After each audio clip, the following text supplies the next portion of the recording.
Hi YouTube, welcome back. So this is part 2 of making a scythe. So this episode we're going to finish making the tang and put a sharp edge on it. So at this stage, this is the scythe as of the end of the last episode. We still need to put an edge on it, and I'd quite like to sort out the spine because that's a bit wibbly wobbly. Main thing though is going to be sorting out a tang for it to be fitted onto a handle. Well, the handle on the scythe is called a scythe, or a snave, not sure how you pronounce it.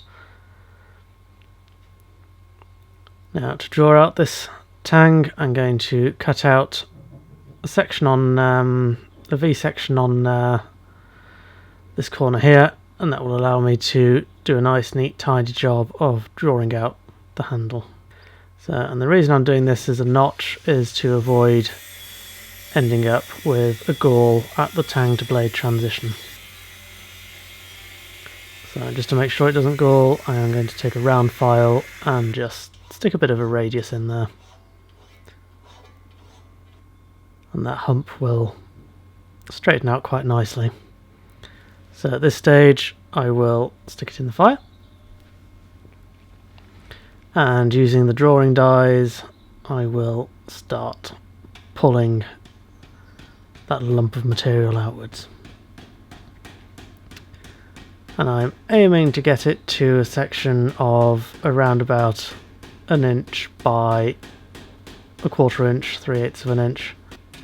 So these drawing dies are nice and aggressive, and they make quite short work of drawing out chunky material. It's quite nice. When I'm drawing it out aggressively, I will pull off the drawing dies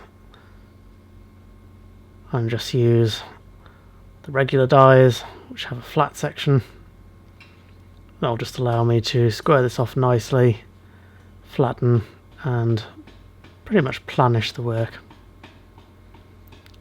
So I'll just do this section in a single heat, and then as the material cools it will start planishing rather than forging, which will leave me with a nice flat smooth finish. So it works by hand as well.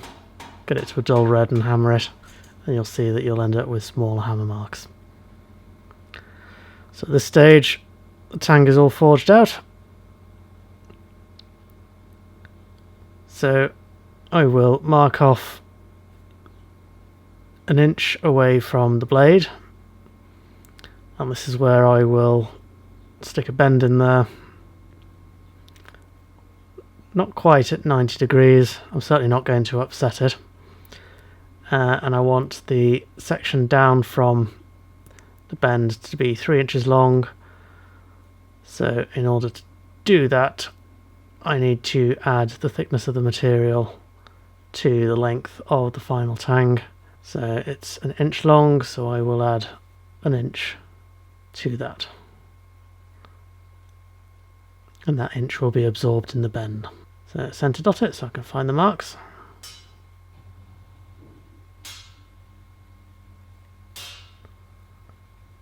And I will amputate the excess material. Now I could stick the bend in there first, then cut it off. That would be more accurate. However, given the size and clumsiness of the piece, it's easier to actually do that at this stage. Especially as I want to put a V section on there in order to place that little knobbly bit which we discussed in the last episode. You'll see what I mean in a second. So I'm going to spread this out with a crossbeam, and this is to make that little tab which will index in the handle of the scythe in order to keep the blade in the right place.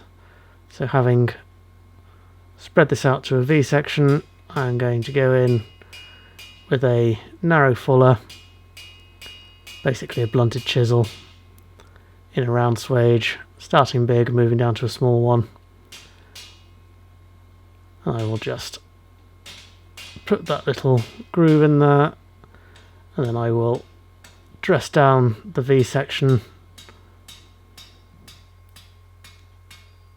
so that it is in line with the parent bar. As you can see, I will just dress that transition with the set hammer. A bit more accurate than doing it by hand. You could always do it over the corner of the anvil, almost like a set down.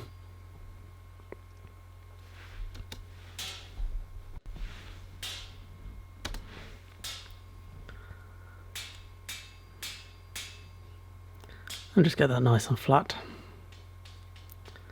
So you can also go over the edge of the anvil and go in with the cross peen just to dress the outside of the tab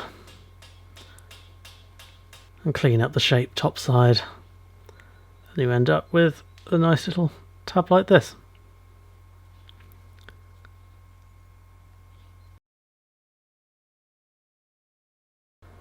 So having made the tab, I will get the tang hot and quench it off just by the curve, or by the mark where it has, and quench it off just by where it needs to curve.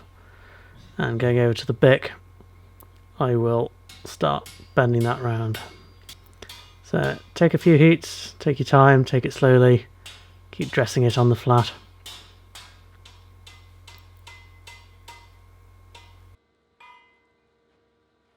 And stick that angle in there. So next I will set the upward angle that I want this to be at. Now I'm using this straight edge in order to figure out what the angle needs to be based on how I'm going to be holding it when I'm using it.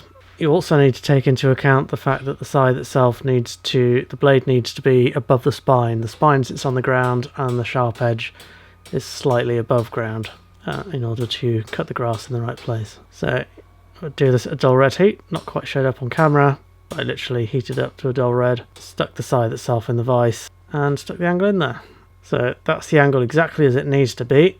So in order to get the uplift on the sharp edge of the scythe, I will now take a little bit of that angle out, and that will give the scythe just that little bit of uplift on the blade, on the sharp edge that it needs. So at this point I will heat up just the edge of the scythe, and I will go over to the edge of the anvil, and using my turning hammer I'll use the rounded face to just start off that sharp edge. So it's still a little bit thick at the moment, which is why I'm doing this hot. And literally just beginning an edge on there. Do this across the whole length. And with that done, I will head over to the linisher and I will literally dress the spine. If I'm honest, I could have done a better job of forging that nice and straight when I first started the scythe. By the time I realised my mistake, it was too late to go in there and forge dress it, so I had to go to the linisher to do it. So at this stage, this is the blade blank done, with the tang done. So all we need to do now is sharpen it. Now from 3 weeks ago, I think it was, you may remember me making the scythe peening anvil, and you're about to discover how this is used. So normally it would be sat in a stump, quite a low stump, and I'd be sat in front of it on a chair, and you will lay the edge of the scythe over it, and literally with a flat face of a hammer you will start sharpening your scythe. You can see the sharp edge beginning to appear here. Now you do this cold and it will sharpen and harden the edge. So here you can see I have very elegantly put my leg on the workbench, and I'm using that to guide the scythe. Normally you would be using this sat in a chair with the peening anvil in a stump in front of you. So proof of the sharpness is this soggy piece of paper. I will just slice through that. So that concludes how I figure a scythe can be made. So I'd be quite interested in seeing a scythe that one of you guys has produced, so leave a comment on here if you've made one, or if you're using this as a basis for making one. I'd be quite interested in seeing what you come up with. This is far from perfect, but it was an experiment. I'll probably make some jigs if I was going to make some of these commercially, which I would quite like to have a go at doing to see if anybody's interested in buying them. So there we go. Thanks for watching, and I'll see you on the next one. If you enjoy these videos, please consider supporting me on Patreon. Here's my current list of Patreon donors. Thanks a lot, guys. I couldn't be doing this without you. It's a lot of help. And I will see you next week.